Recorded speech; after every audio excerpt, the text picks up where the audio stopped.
సాదాసీదా రైతు కుటుంబంలో పుట్టిన పెద్ది సుదర్శన్ రెడ్డి గారు నల్లవెల్లి మండల కేంద్రంలో నూనూగు మిసాల వయసులోనే విద్యార్థి నాయకుడిగా చలామణవుతూ ఉద్యమ ఏదైతే ప్రశ్నించే గొంతుకగా ఈరోజు ఆయన నిలవడం జరిగింది. అలాంటి వ్యక్తి 2001లో తెలంగాణ రాష్ట్ర సాధన సమితిలో కేసీఆర్ గారి కుడిభుజంగా నిలిచి ముందు వరుసలో నిలబడ్డాడు. తర్వాత అక్కడ జడ్పీటీసీ ఎన్నికలు జరిగినాయి. నల్లవెల్లి మండలంలో జడ్పీటీసీగా కంటెస్ట్ చేసిన క్రమంలో ఇది ఎందుకు గుర్తు చేస్తున్నా అంటే, ఈరోజు గౌరవ ముఖ్యమంత్రి రేవంత్ రెడ్డి గారికి అత్యంత కీలక సన్నిహితుడిగా వ్యూహకర్తగా ఉన్న గౌరవ రాజ్యసభ సభ్యులు వేం నరేందర్ రెడ్డి గారు మీద ఆ రోజు వారి మీద సుదర్శన్ రెడ్డి గారు గెలవడం జరిగింది. అలాంటి వ్యక్తి గెలిచిన తదుపరి తర్వాత కాలంలో రాష్ట్రం సాధించాక రాష్ట్ర సాధనలో ఎన్నో కార్యక్రమాలు, ఎన్నో ఆటుపోట్లు, ఎన్నో ఉద్యమాలు, ఎన్నో రాస్తారోకలు, ధర్నాలలో చాలా దెబ్బలు తిన్నాడు. నిజాయితీ గల వ్యక్తిగా ఈ ప్రాంత ప్రజానికంలో ఉమ్మడి వరంగల్ జిల్లాలోనే పేరు తెచ్చుకున్న వ్యక్తి.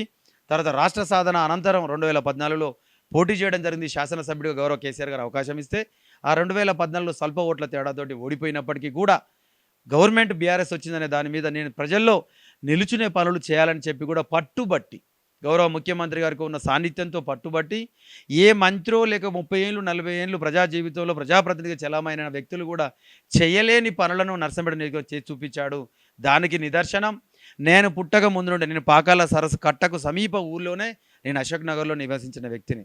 నన్ను పత్రికాముఖంగా కానీ లేక గతంలో ఈ పార్టీకి రాకముందుకు 27 ఏళ్ళు కాంగ్రెస్ పార్టీలో అత్యంత కీలక వ్యక్తిగా ప్రజాప్రతినిధిగా నేను చూశాను కాబట్టి చెప్తా ఉన్నాను.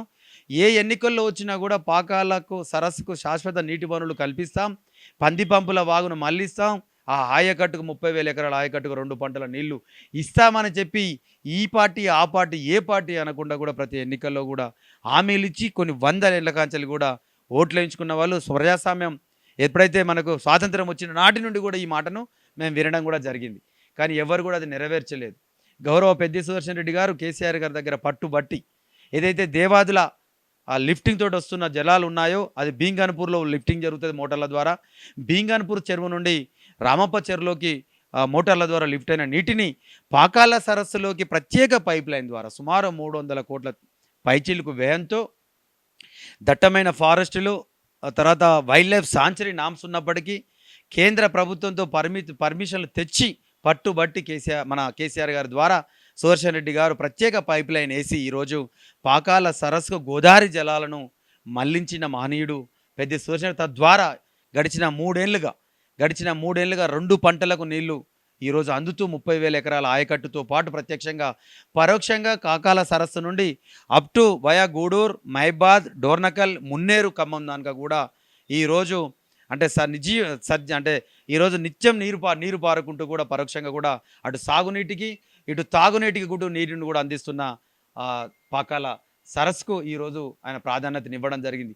ఇదే కాకుండా మీరు 33 జిల్లాల్లో ఎక్కడ తీసుకున్నా కూడా ప్రత్యేక తెలంగాణ రాష్ట్రంలో మెడికల్ కళాశాలను జిల్లా కేంద్రాలనే ఇచ్చారు తప్ప జిల్లా కేంద్రం దాటి ఒక మారుమూల కాన్స్టిట్యున్సీ హెడ్ క్వార్టర్కు ఇచ్చిన దాఖలా లెక్కలు. కానీ గౌరవ సుదర్శన్ రెడ్డి గారు పట్టుబట్టి ఇది మారుమూల ప్రాంతం, 6 మండలాల 2,40,000 ఓటర్లు అంటే సుమారు 3,50,000 జనాభాతో పాటు మైబాద్ జిల్లా పరిధిలోని ములుగు కాన్స్టిట్యున్సీలో ఉన్న కొత్తగూడ, గంగారం మండలాలు, మళ్ళీ గూడూరు కూడా ఏజెన్సీ ప్రాంత అంతా కూడా ఈ నర్సంపేట కేంద్రంగానే నిత్య రాకపోకలు చేస్తారు. వైద్య సదుపాయం కానీ ఇత్యాది ఏదైనా కూడా వారు నిత్య రాకపోకలు ఉంటాయి కాబట్టి వారందరికీ ఉపయోగకరంగా ఉండే రీతిలో ఇక్కడ జిల్లా కేంద్ర స్థాయిలో ఆసుపత్రి నిర్మించాలి, మెడికల్ కళాశాలను ఏర్పరచాలని చెప్పి కూడా ముందు చూపుతోటి గౌరవ సుదర్శన్ రెడ్డి గారు కేసీఆర్ గారి దగ్గర పట్టుబట్టి కూడా నర్సంపేటకు మెడికల్ కళాశాలను తీసుకురావడం జరిగింది సార్.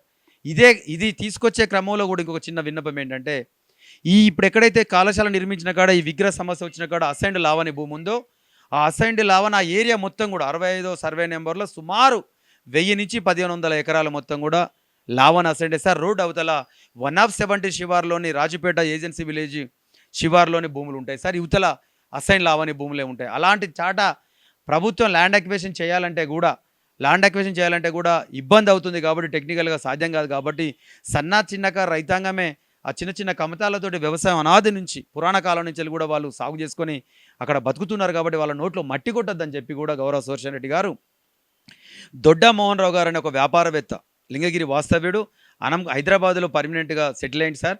ఆయన ఫార్మా కంపెనీతో ఉంటాడు. అలాంటి వ్యక్తితో ఈయనకు సాన్నిధ్యం ఉంది. ఆ సాన్నిధ్యంతో దాతృత్వాన్ని చాటుకునే రీతిలో ఆయనలో ఒక ఆలోచన నెలకొల్పి ఈ ప్రైవేటు ల్యాండ్‌కు ఏదైతే మార్కెట్ ధర ప్రకారంగా సుమారు కోట్లాది నిధులను ఆ ప్రైవేటు మార్కెట్ ధరతోటి రైతులకు ఇప్పించి, ఆ 30-33 ఎకరాల భూమిని ఆ రోజు డబుల్ బెడ్‌రూము నిర్మాణం చేస్తా పేదవారికి ఇస్తా అనే ఆలోచనతోటి ఈ ల్యాండ్‌ను సేకరించడం జరిగింది. కానీ డబుల్ బెడ్‌రూమ్ కన్నా ఏదైతే ఆస్పత్రి మంజూరీ, తర్వాత మెడికల్ కళాశాల మంజూరీ రావడంతో ఇక్కడైతే బాగుంటుంది కూతవేడు ప్రధాన రోడ్డుకు, పాకాల సరస్సుకు, అప్ టు కొత్తగూడెం మండల్‌కు భద్రాచలం వరకెళ్ళే ఈ ప్రధాన రోడ్డుకు ఇది అనువుగా ఉంటుందని చెప్పి ఇక్కడ వేరే చోట ఎక్కడ కూడా ప్రభుత్వ స్థలం లేదు సార్. అలాంటి స్థలంలో ఈరోజు ఆస్పత్రి నిర్మాణం జరిగింది, మెడికల్ కళాశాల జరిగింది, నర్సింగ్ కళాశాల జరిగింది. అంటే ఇక్కడ గౌరవ సుదర్శన్ రెడ్డి గారు ఎంత ముందు చూపుతో చేశారో ఒక్కసారి అందుకే ఈరోజు ఈ ప్రేమ ఈ ప్రజలంతా కూడా రాజకీయాలకు అతీతంగా చూపిస్తున్న ప్రేమ. అందుకే సార్ ఇవే కాకుండా సైనిక్ స్కూల్ నిర్మాణం కానివ్వండి సార్, ఇక్కడ ఈ పెద్ద పైప్ లైన్ గుజరాత్కి వెళ్తుంది సార్, అహ్మదాబాద్కు పైప్ లైన్ ద్వారా. అలాంటి పైప్ లైన్లో కూడా ముందు చూపుతోటి గ్యాస్ వెళ్తుంది. ఆ గ్యాస్ నర్సంపేట పట్టణానికి మాత్రమే నా దగ్గర ఇస్తేనే మీకు ఇక్కడి నుంచి లైన్ పోనిస్తా అంటే ప్రతి ఇంటికి గృహ అవసరాలకు కూడా ఈరోజు గ్యాస్ను అందిస్తూ సార్. నా ఇంటికాడ కూడా చూడండి సార్, ఆ పైపు గ్యాస్ గౌరవ సుదర్శన్ రెడ్డి గారి ద్వారా ఈ నర్సంపేట పట్టణ గృహ అవసరాలకు వచ్చిన బాబతి కలెక్షన్ సార్. ఇలాంటి కార్యక్రమాలు ఎన్నో, విద్యుత్ సబ్సిడీల నిర్మాణం, గురుకుల పాఠశాలలను నెలకొల్పడం, అది సాంఘిక సంక్షేమమా, గిరిజన సంక్షేమమా, జ్యోతిరావు పూలేనా, ఏ గొడుగైనా కానివ్వండి, పేద విద్యార్థులకు గురుకులాలలో చదువు నాణ్యత గల విద్యను అందించాలని చెప్పి కూడా సంకల్పంతో ముందుకెళ్ళిన వ్యక్తి. అదే విధిగా సార్ తెలంగాణ రాష్ట్రంలో గౌరవ కేటీఆర్ గారు, ఇలా హరీశ్రావు గారు కూడా చెప్పారు. ఏదైతే నిరంజన్ రెడ్డి గారు వ్యవసాయ శాఖ మంత్రిగా ఆ రోజు బీఆర్ఎస్ ప్రభుత్వంలో వ్యవసాయ యంత్ర పరికరాల పథకాన్ని కేసీఆర్ గారి ద్వారా మెప్పించుకొని 75 కోట్ల రూపాయలను నర్సంపేట నియోజకవర్గం కోసం మంజూరు చేయించుకొని, ఆ మంజూరు అయిన తదుపరి వ్యవసాయ శాఖ మంత్రికి తెలిస్తే తను కూడా మళ్ళీ తను అక్కడ మంజూరు చేసి, ఎక్కడ ఏ కేటీఆర్ గారో, ఏ హరీష్ రావు గారో, ఏ గజ్వేలు కేసీఆర్ గారి కాన్స్టిట్యున్సీకి కూడా ఈ యొక్క యంత్ర పరికరాలు ఇన్పుట్స్, అగ్రికల్చర్ ఇన్పుట్స్ పథకాన్ని తీసుకొచ్చి ఇక్కడ వేలాది మోటార్లు నిరుపేద ఆ రైతాంగానికి మోటార్లు కానివ్వండి, పంపు సెట్లు కానివ్వండి, ఇత్యాది వ్యవసాయ సంబంధిత యంత్ర పరికరాలను కూడా అందించిన వ్యక్తి గౌరవ సుదర్శన్ రెడ్డి గారు.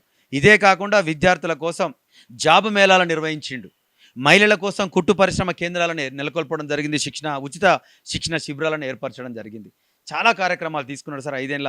తను ఎమ్మెల్యేగా లేకున్న కొన్ని కార్యక్రమాలు 2018లో ఈ ప్రజల దీవెనతోటి శాసనసభ్యుడిగా గెలిచిన 5 ఏళ్ల కాలంలోనే కోవిడ్తో 2 ఏళ్ళు కాలం పోయినా కోవిడ్లో కూడా నిర్భయంగా చావుకు ధైర్యంగా ఎదురొడ్డి ఎవరైతే కోవిడ్ వ్యాధిగ్రస్తులకు కూడా వారికి నిత్యావసర వస్తువులు, ఆరోగ్య సేవలను ముందు వరుసలో ఉండి అందించిన వ్యక్తి గౌరవ పెద్ది సుదర్శన్ రెడ్డి గారు. అలాంటి వ్యక్తి మృత్యువాత పడితే ఏ గుండె చప్పుడు, ఏ గుండె ఆగుతుంది సార్? ప్రతి గడపకు, ప్రతి ఇంటికి 3-4 పథకాలను ప్రభుత్వం ద్వారా అందించిన వ్యక్తి గౌరవ సుదర్శన్ రెడ్డి గారు. కొన్ని సంక్షేమ ఫలాలు రాష్ట్రమంతా వస్తాయి కదా సార్, కానీ అభివృద్ధి ఫలాలు ఆ నాయకుడి యొక్క చతురతతోటే రావడం జరుగుతుంది.